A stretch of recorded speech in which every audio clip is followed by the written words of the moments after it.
मुंबई के एक हॉस्टल में एक छात्रा का शव मिला। पुलिस को शक है कि रेप के बाद छात्रा की दुपट्टे से गला घोंटकर हत्या कर दी गई। इस मामले में पुलिस को हॉस्टल के ही एक स्टाफ ओम प्रकाश कनौजिया पर शक है, जिसका शव रेल की पटरी पर मिला है। पुलिस को शक है कि ओम प्रकाश ने छात्रा की बलात्कार के बाद हत्या कर ट्रेन के सामने आकर जान दे दी। ओम प्रकाश कल सुबह से ही लापता था।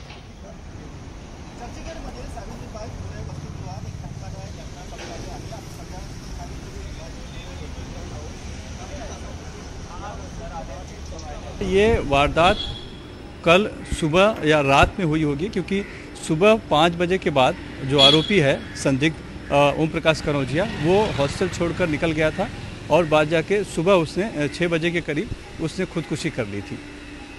दिन भर वो लड़की का शव उस हॉस्टल के कमरे में ही बंद रहा, क्योंकि बाहर से कमरे का ताला लगा हुआ था। जब दोपहर के बाद भी जब उसका कुछ अता पता नहीं चला और कहीं भी रजिस्टर में एंट्री नहीं थी बाहर जाने की, तब सहेलियों ने वहाँ पर प्रशासन को बताया। उसके बाद पुलिस को सूचित किया गया और फिर जब जाकर देखा गया तो वो उसका शव जो है संदिग्ध अवस्था में कमरे में पड़ा हुआ था।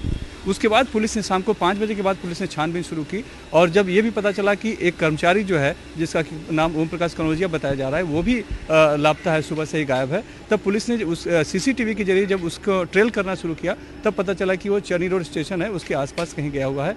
वहाँ तक जब पुलिस पहुँची तो जीआरपी से पुलिस को जानकारी मिली कि सुबह एक आदमी ने यहाँ पर खुदकुशी कर ली थी, जिसका शव की पहचान नहीं हुई है, वो अस्पताल में रखा गया है पोस्टमार्टम सेंटर में। तब पुलिस ने उस जो संदिग्ध आरोपी है उसके पिता को बुलाया और फिर पिता ने पहचान की और तब पता चला कि उसने वारदात को अंजाम देकर जाकर रेल के पटरी के नीचे आकर खुदकुशी कर ली थी। अब पुलिस मामले में आगे की जांच कर रही है। जो शक है कि उसने पहले रेप किया, उसके बाद हत्या को अंजाम दिया और फिर जाके उसने खुदकुशी कर ली, तो शव को पोस्टमार्टम के लिए फिलहाल भेज दिया गया है और पोस्टमार्टम रिपोर्ट का फिलहाल इंतजार किया जा रहा है। लेकिन प्राथमिक जानकारी ये मिल रही है कि उसने गला घोंटकर हत्या की है दुपट्टे से और उसके पहले उसने वारदात जो है उसके साथ रेप किया होगा।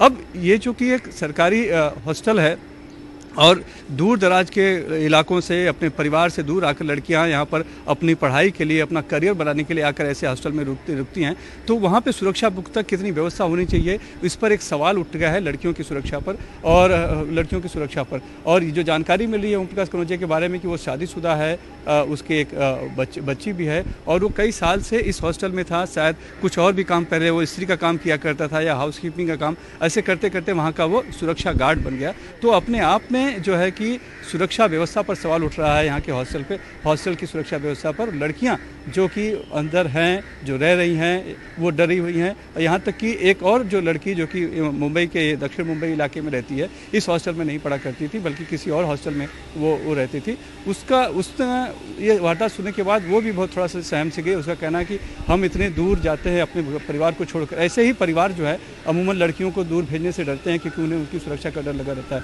ऐसे में अगर इस तरह वारदातें हॉस्टल के अंदर होगी तो फिर लड़कियों के भविष्य पर कहीं ना कहीं असर पड़ेगा, परिवार और डर जाएंगे। इसलिए बहुत ज़रूरी है कि हॉस्टलों की सुरक्षा व्यवस्था पुख्ता करना, उसमें जो काम करने वाले कर्मचारी हैं उनके चरित्र का जो है कि एक तरह से सर्टिफिकेट लेना या फिर उनके पड़ताल करना, ये बहुत बहुत ज़रूरी है। बहरहाल फिलहाल पुलिस मामले की जाँच कर रही है, तहकीकात की जा रही है, मामले में इंतजार है पोस्टमार्टम रिपोर्ट का।